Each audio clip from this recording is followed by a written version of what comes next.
Përshëndetje zonja dhe zotrin, ky është edicioni qendror, këtu në ekranin e kanalit 7, ndër të tjera do të ndiqni. Kryeministri Rama rikonfirmon synimin e Shqipërisë për të mbyllur negociatat brenda 2 viteve. Reforma në drejtësi u realizua vetëm nga Partia Socialiste.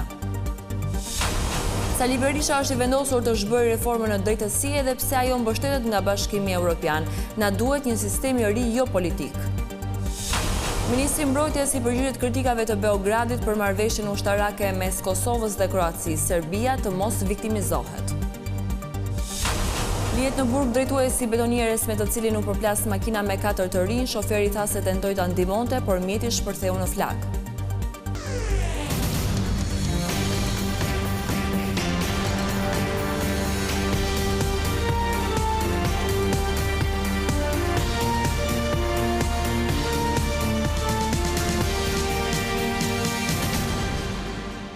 Do të vjojmë gjërësisht me lajmet. Në Tiranë është mbajtur këtë të shtunë mbledhja e Komitetit të Jashtëm të Internacionale Socialiste. Kryeministri Rama rikonfirmoi synimin për të mbyllur negociatat me EBE në vitin 2027. Rama u ndal edhe tek reforma në drejtësi që sipas tij u realizua fal vullnetit të Partisë Socialiste. Kryetari i Partisë Socialiste Rama shfrytzoi mbledhjen e Komitetit Politikës së Jashtme të Internacionale Socialiste në Tiranë për shpjeguar ambicien e Shqipërisë për të mbyllur negociatat për anëtarësi me Bashkimin Evropian brenda 2 viteve. Sipas kryesocialistit Rama, situata gjeopolitike është në favor të vendit tonë dhe qeveria shqiptare është e vendosur të bëjë gjithçka për anëtarësimin në BE. Jemi bekuar që kemi lindur në zemër të Evropës, por në të njëjtën kohë kemi qenë të izoluar dhe shkëputur për një kohë të gjatë. Është koha jon, shansi dhe momenti ynë, mundësia e madhe për të përfunduar këtë punë dhe nxjerr maksimumin e këtij shansi të jashtëzakonshëm që na paraqitet si mundësi mjaft faktike për të qenë pjesë e Bashkimit Evropian. Lideri i mazhorancës shpjegoi para përfaqësuesve të Internacionale Socialiste se për hir të integrimit në BE, Shqipëria ka realizuar reformën në drejtësi duke garantuar për qytetarët një sistem që nuk kontrollohet nga politika. Shohim njerëz të fuqishëm të lidhur me pushtetin politik, qeveri anë opozit që japin llogari përpara prokurorëve të pavarur. Nuk mund ta fshej që në pikpamjen njerëzore nuk është gjëja më e mirë të shikosh njerëz që i njeh për një kohë të gjatë që çohen përpara drejtësisë për t'u përgjigjur për gjëra të ndryshme dhe duke qenë se janë të pafajshëm derisa të provohen fajtor. Këto janë procese që kërkojnë kohën e tyre. Ajo që është e re në Shqipëri dhe mjaft revolucionare është se kemi pastruar procesin e drejtësisë përmes një procesi verifikimi dhe kemi dorëzuar shpatën e ndëshkimit nga pushteti ekzekutiv te pushteti gjyqësor. Kryeministri Rama shpjegoi se qeveria do të përdorë inteligjencën artificiale, procesin e ligjbërjes dhe për parafrimin e legjislacionit shqiptar me atë të Bashkimit Evropian. Edhe pse Bashkimi Evropian mbështet reformën në drejtësi, Sali Berisha është i vendosur ta zhbëjë atë. Kreu Demokrat tha se vendimi duhet një sistem të ri ndaj largimit politik, i hartuar me mbështetje të Komisionit të Venecias. Kryetari i PD Sali Berisha deklaroi se zhbërja e reformës në drejtësi është pjesë e programit elektoral të Partisë Demokratike. Gjatë një takimi për fushatën zgjedhore të 11 majit, Berisha pranoi se Brukseli mbështet reformën në drejtësi është kundër opozitës për këtë çështje, por sipas tij Partia Demokratike nuk tërhiqet e do të hartojë një reformë të re me Komisionin e Venecias. Kemi një vështirësi serioze me Komisionin Evropian, duhet ta njohim, sepse bën një mbrojtje fanatike të kësaj reforme. Në një kohë kur shqiptarët nuk kanë proces ligjor, ne pa diskutim që në pushtet do ftojnë Komisionin e Venecias. Se këta në një mënyrë ose në një tjetër arritën ta mbajnë larg Komisionin e Venecias. Berisha përsëriti akuzat se SPAK është prokurori politike, sipas kryetarit të PD-s, edhe pse prokuroria e posaçme ka arrestuar ish-ministra e kryetarin e Bashkisë Tiranës Veliaj, çështjet që lidhen me kryeministrin Edi Rama janë mbyllur nga kjo prokurori. Kjo drejtësi mbyll çdo çështje që ka të bëjë me kryeministrin e vendit. Asnjë çështje madhore. Mirë po e ka një dallim. Për ne që kemi jetuar në diktaturë, ne e njohim të drejtësi.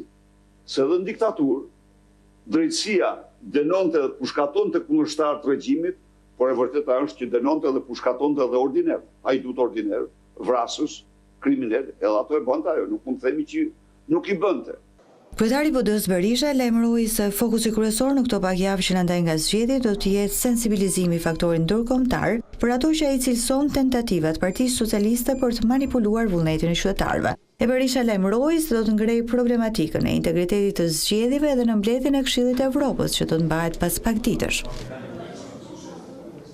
Ministri i Mbrojtjes Piro Vengu reagoi ndaj kritikave të Serbisë për marrëveshjen ushtarake mes Shqipërisë, Kosovës dhe Kroacisë. Sipas tij, Beogradi duhet të heqë dorë nga qëndrimi viktimizues. Serbia i ka pezulluar vetes mundësinë për të marrë pjesë në konsultime shumëpalëshe, ndaj duhet të heqë dorë nga narrativa viktimizuese. Kjo ishte përgjigjja që ministri i Mbrojtjes Piro Vengu i ka kthyer qeverisë serbe pas kritikave të kësaj të fundit për marrëveshjen ushtarake mes Shqipërisë, Kosovës dhe Kroacisë. Më herët presidenti Aleksandar Vučić foli ashpër duke e konsideruar këtë marrëveshje një kërcënim dhe provokim për Serbinë. Në një postim në rrjetin social, Vengu tha se Shqipëria asnjëherë nuk ka patur në historinë e saj trakte të fshehta kundër fqinjeve.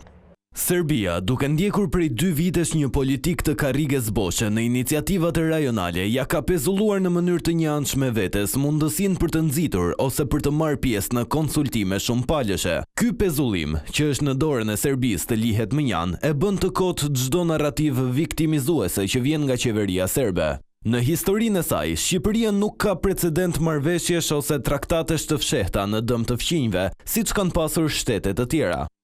Në reagimin e tij, ministri i Mbrojtjes shton se kjo marrëveshje ushtarake vjen si një bashkëpunim mes 3 shteteve sovrane për shkak të vlerësimit të njëjtë mbi kërcënimet që pengojnë të ardhmen evropiane të rajonit. Për rrjedhoj, krahas kurreshtjes së ekspertëve të dramave rajonale dhe atyre që mezi presin të gjejnë një vesh për të dëgjuar rënkime, nuk e kemi as pak problem të publikojmë marrëveshjen tripalshe. Marrëveshja për mbrojtje dhe siguri mes Shqipërisë, Kosovës dhe Kroacisë është një bashkëpunim i natyrshëm mes 3 shtetesh sovrane. Si aleat, kemi një vlerësim të njëmend mbi kërcënimet që synojnë të pengojnë të ardhmen evropiane të rajonit tonë. Ndërkohë, Ministria e Mbrojtjes ka publikuar deklaratën e përbashkët të 3 ministrave të rajonit. Në deklaratë janë identifikuar 4 pika: bashkëpunimi për blerjen e kapaciteteve mbrojtëse, investime në teknologjinë e mbrojtjes, kundërpërgjigje ndaj kërcënimeve hibride, si dhe mbështetje të plotë për Kosovën për anëtarësimin e saj në NATO.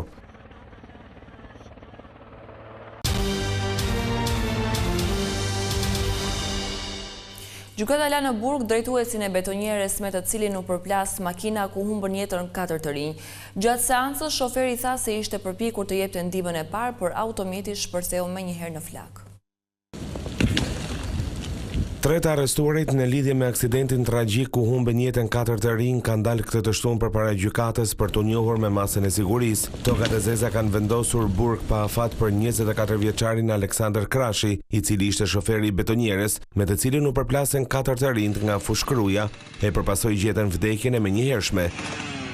Ai ka thënë se ka tentuar që të ndihmonte viktimat, por nuk ka arritur dot pasi benzi kishte shpërthyer në flak.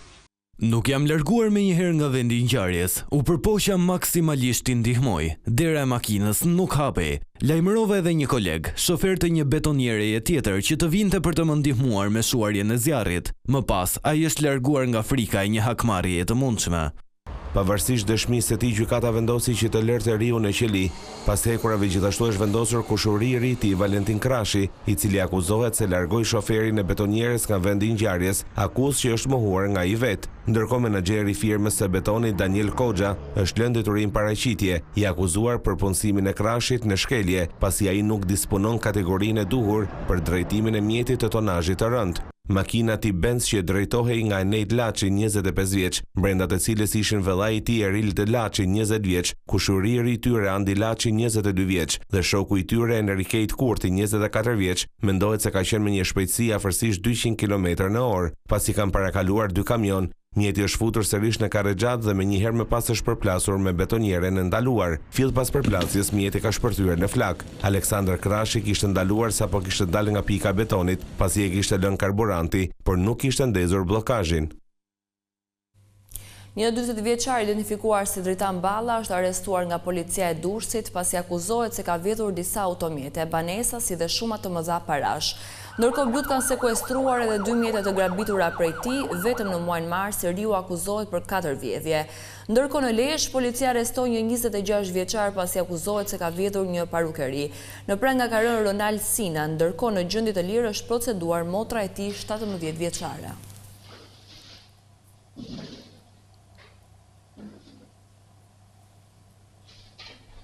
Teknologjia po i shtyn të rinj të shkëputen nga punësimi tradicional. Tendencat e tyre është të ofrojnë shërbime si sipërmarrës, duke krijuar më shumë liri për zhvillimin e biznesit të tyre. Një nga tendencat e punësimit gjatë viteve të fundit është puna remote. Në Shqipëri gjithnjë më shumë po i drejtohen këtij modeli, duke zgjidhur të punojnë në mënyrë të pavarur në vend të një punësimi tradicional. Ekspertët e punësimit argumentojnë se ky trend po ndryshon mënyrën se si kompani tradicionale duhet të operojnë. Lidhet me fleksibilitetin e të punuarit, me orë pune dhe orare të përcaktuara nga ana e tyre. Kanë pagesa të mira sepse pagesat nuk janë me paga ujore, por janë mbi orë pune.